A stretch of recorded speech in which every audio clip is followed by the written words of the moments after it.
Hi there, and thank you for joining me for today's live reading of Wraith, Deviant Assassins Book 1 by Alyndra Quinn, and this is presented by Itsy Bitsy Book Bits.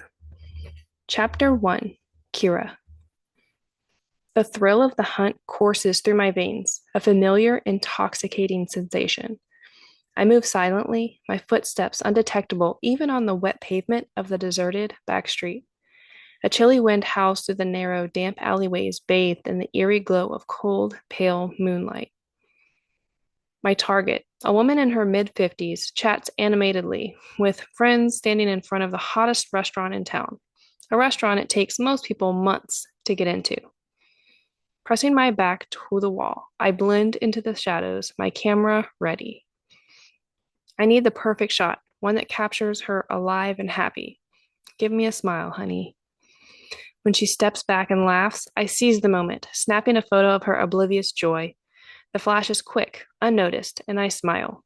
The first part of my ritual is complete. Clueless tonight is her last.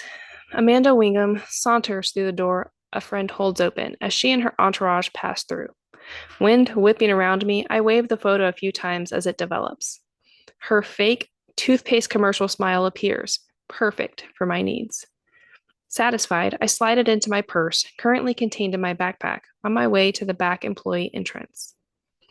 The heat from the commercial ovens washes over me as I slip through the kitchen on the way to the employee changing room.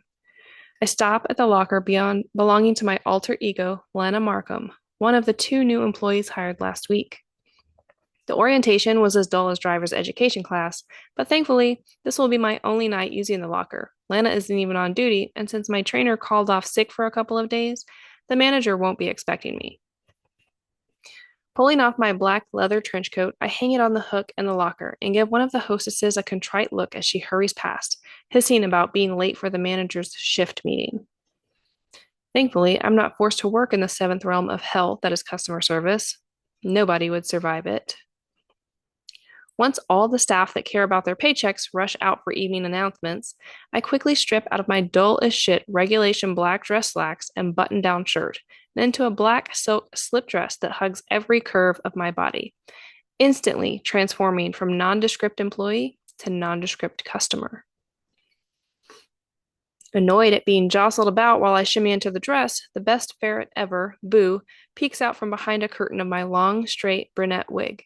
He sniffs the air cautiously. Then he scampers down my arm and bounds onto the long bench between two rows of lockers, a momentary pit stop on his way to explore the floor.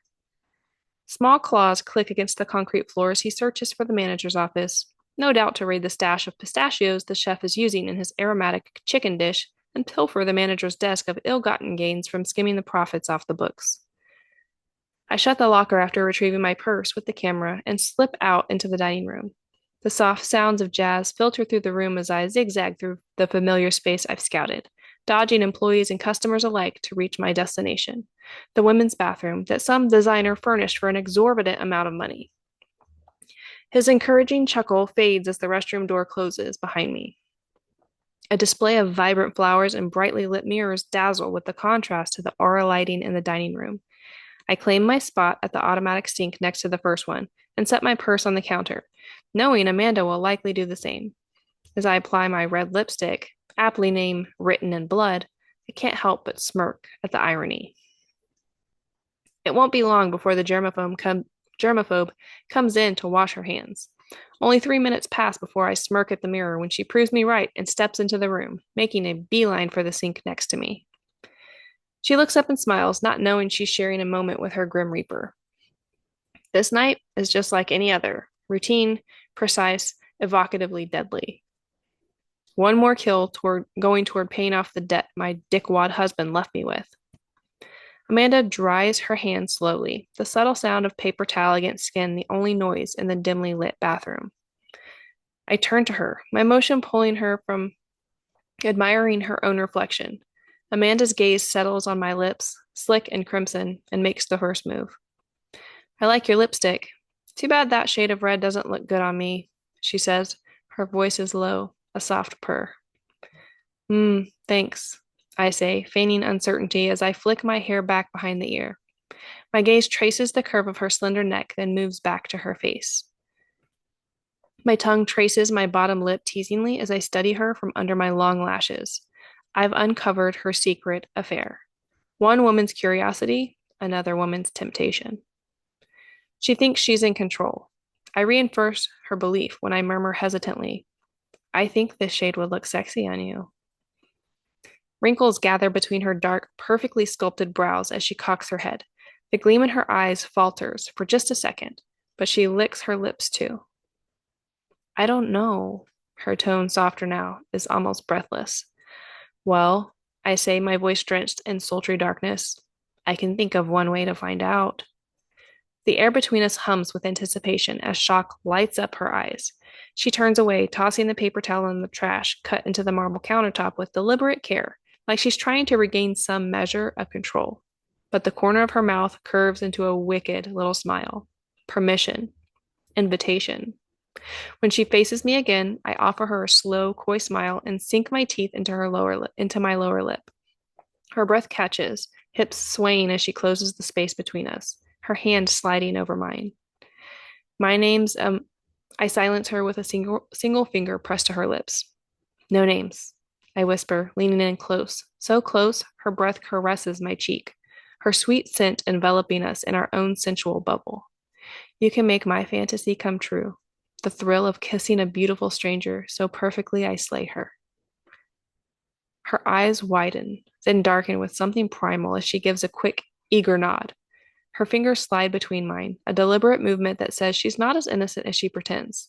But that's fine. Neither am I. We linger in the tension, savoring it. She falls into the role I've set for her, softening as she steps closer. I release one of her hands, the back of her fingers dragging down my cheek, sending a shiver through me as I close my eyes. She leans in, her lips grazing mine, the barest touch. It's light, tentative, alluring enough to trap my breath in my throat. But when I open my eyes, the real game begins. My arms slide around her, pulling her close until her full curves melt against mine. As I press my lips back against hers, more insistent now. She moans softly, surrendering. But beneath the passion, there's a deadly edge. My carefully disguised urgency, a cover for transferring the deadly poison from my lipstick. Her sighs are deliciously soft against me, but I feel her weakening, her body going slack in my arms. The door clicks, and I glance up to find a woman entering, and I continue the kiss as she heads over to the mirror and checks her makeup. Our eyes lock, and a wistfulness enter hers, even as she struggles to busy herself in the mirror and give us privacy. I had already taken out the security cameras. They don't have anyone watching them, so I didn't have to worry about running a loop. Another few patrons come into the bathroom, one giving me a knowing look as I literally kiss Amanda to death. A moment later, I pull away, just enough to watch her eyes flutter as they roll back. She's sinking fast now, becoming heavier as her light fades. I smile, slow and dark, as she collapses against me, her body limp and lifeless. Dragging her into the stall behind us, I shut the tall wooden door, closing us in the small space. I let her down gently, like a lover would, her lips smeared in vivid crimson. Positioning her on the toilet cover, I retrieve my Polaroid from my purse and settle in close to her, Weekend at Bernie style.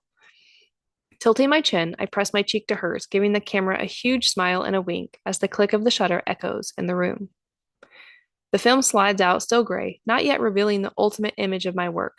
Out of habit, I wave it as it develops, our images appearing like ghosts, showing two besties, one deadly and one dead.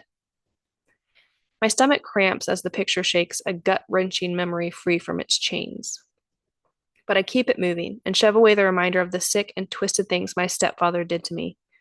I grab a metallic pen out of my clutch and sign the bottom of the first picture. A giggle escapes me as I drop the Polaroid of Amanda, happy and full of life, onto her lap. The thought of CSI running fingerprints only to match them to a notorious serial killer, thanks to the latex overlay Zephyr my handler gifted me, is truly amusing. I stand looking down at my latest masterpiece, the sharp, sickening tang of my lipstick, a familiar taste after years of developing an immunity to the neurotoxin lipstick, contrasts with the perfume-scented air. Toodles, I say, wiggling my fingers in a last goodbye. Pulling my phone out, I text Z, letting him know the job's done. Although the hunt's over, the thrill of the kill still lingers. The memory of her smiling face and the final, lifeless photo will stay with me, though, at least until the next target, the next thrill. Back in the employee break room, I swipe my coat off the hook and settle it over the camera strap in case it rains. Boo runs up my arm, settling in his usual place on my shoulder, where he watches the world from behind my hair. The wind picks up, carrying the scent of rain. Wrapping my coat around Boo and me, we blend into the shadows of the night and disappear with practiced ease. I've come a long way from the scared 16-year-old committing her first murder. A complete accident, even if it was out of necessity. A life or death situation that left me with a taste for the power it brought. Power I'd never tasted before. Each kill is a work of art, a masterpiece only I can create, paying off the debt my shithead husband left me with. But with each one, I feel a little more alive. Rain lashes across the windshield as I turn the corner, blurring the neon city lights. The wipers working double time against the downpour trying to blind me. Each swipe provides a glimpse of the road ahead. The city sounds are muted, but I still catch snippets over the obnoxious rhythmic beat of the wipers, the honk of a horn, the low hum of engines crawling through the wet streets, a distant siren wailing somewhere downtown. It's late, but not quite the witching hour, and this part of the city still clings to life, buzzing with energy and tension. Two figures materialize from the darkness, darting across the road. I slam the brakes, the car fishtailing against the wet asphalt as I curse and crank the wheel to the right to avoid unintended murder. Heart pounding, I grip the steering wheel and glance back to see two boys, around 11 or 12, soaked and panting. They stumbled onto the sidewalk as three large men emerged from the shadows. Unmistakable predators. A wave of anger washes through me as I immediately recognize the vultures. I yank off my seatbelt and step out of the car. These kids don't stand a chance alone. Icy rain plasters my clothes to my skin and my hair to my face. Damn it. I left Boo sleeping peacefully at home, curled up in my jacket. I lock eyes on the soon-to-be dead men standing 3 feet away, my brows raised. Fuck, they almost had the kids. God knows what type of shit they were about to do to them. All three idiots freeze. I don't have to say a word. They know their life just became questionable. How close they are to a swift and brutal end. It takes everything I have not to beat the shit out of these fuckers. But the twins are watching us all warily, and they don't need any more ugliness in their lives or memories. I'll make them pay soon enough, in private. Witnessing me annihilate people, even these low-life scum, won't help me earn their trust. I've been planning to help them find their way to a better life. This isn't the introduction I wanted to make. Get in, I shout, my voice slicing through the air like a knife. Hesitation wars with fear as they glance at one another, then scramble into the back seat. The men stay frozen in place like a trio of kids playing red light, green light. Good. Message received. I spin on my heel and slide back into the car, grumbling and shaking my head with the frustration of having to walk away from a fight. The engine roars as my foot hits the gas, and we're off, the car jerking forward and splashing through puddles, the goons left behind like forgotten statues. In the rearview mirror, I catch glimpses of the boys, drenched and breathing hard, clutching their seats like lifelines. I've seen these two around, and it does some fucked up things inside me to see them living on the streets at such a tender age. Asking my informants who skulk around town about the brothers, I got the gist of it. Father unknown, even by their mom, who recently saw her last sunset when she overdosed. Who knows what's happened to them while living out here the last 6 months. It's all too parallel to my life. You two always run out in front of moving cars?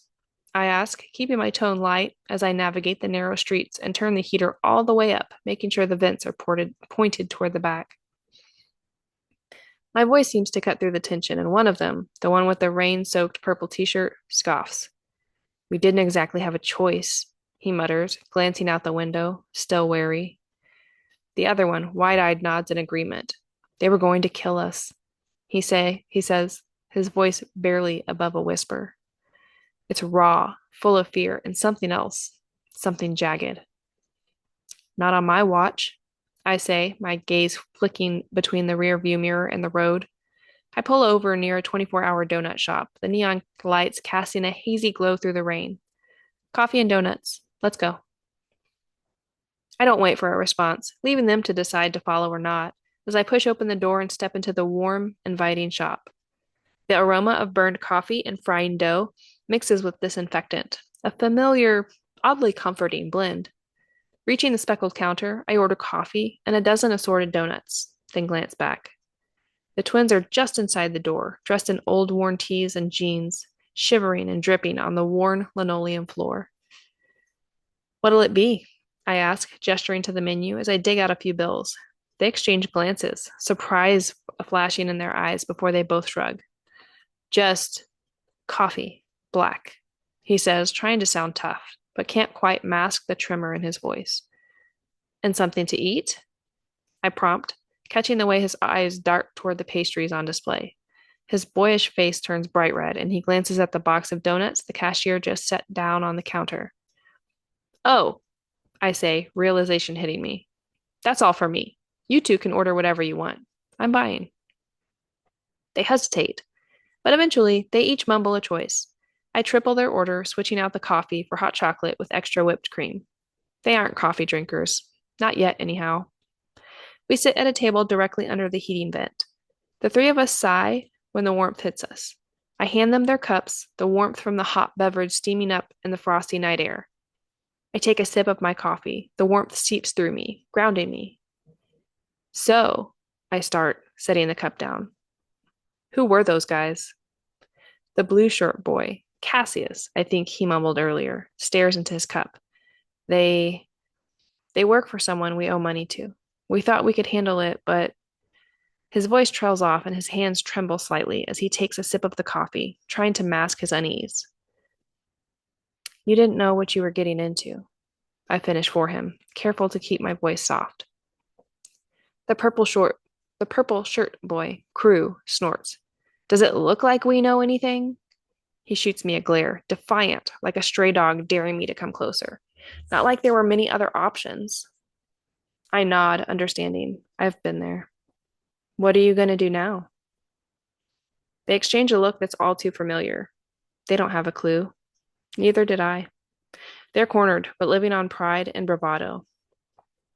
Look, I say, my voice softer now. If you're looking for a way out, I might have something for you. They both look at me, wary but curious. Crew raises an eyebrow. I pull a napkin from the dispenser and scribble down the address of the funeral home and my number. I work there. It's not much, but it's honest work. Nobody would think to look for you there. What, you run some kind of charity? Not exactly, I reply with a smirk. I work at a funeral home. Pay's okay. It's clean work, and no one would think to look for you there. Crew's eyes widen. A funeral home? I shrug. It's not glamorous, but it's better than getting down by lowlifes every night. They're quiet for a moment, and I let them sit with it, watching as the rain continues a relentless assault on the window, which needs reframing. A shiver runs down my spine, and I realize I'm still soaked. I shake my head, grinning at the absurdity of the situation. Think about it, I say, sliding the napkin across the table, standing up and tossing my coffee cup into the trash. You could use the work, and I could use a couple of extra hands. If you're interested, be there tomorrow. Call if you need directions. Cassius takes the napkin, staring at it as though it's something precious, then tucks it into his pocket. He meets my gaze, and I see something shift in his eyes. Something like hope, or maybe just relief. We'll think about it, he says, his tone carefully neutral. Good, I reply, giving them both a nod. And one more thing, stick together. There aren't many people out there who'll have your back. Cassius smiles faintly, and for a second, he looks like any other kid, not someone who's had to claw his way through the gutters. Thanks. What's your name? I smile, slipping my hands into my pockets. Kira. As I walk back to my car, I glance over my shoulder one last time, watching as they huddle together, the glow from inside the donut shop casting long shadows. They're rough around the edges, but there's a spark of resilience in them. I barely restrain myself from going back inside and inviting them home with me. They'd surely refuse, and it would only make them more suspicious of my motives. But my heart is heavy, and there are moments like this in the quiet of the night when hopelessness threatens to consume me. No amount of hot coffee and charity can erase the darkness of my soul. When the faces of my victims haunt my dreams, I wonder if I'm any better than the monsters I hunt. But then I remember I stopped caring long ago.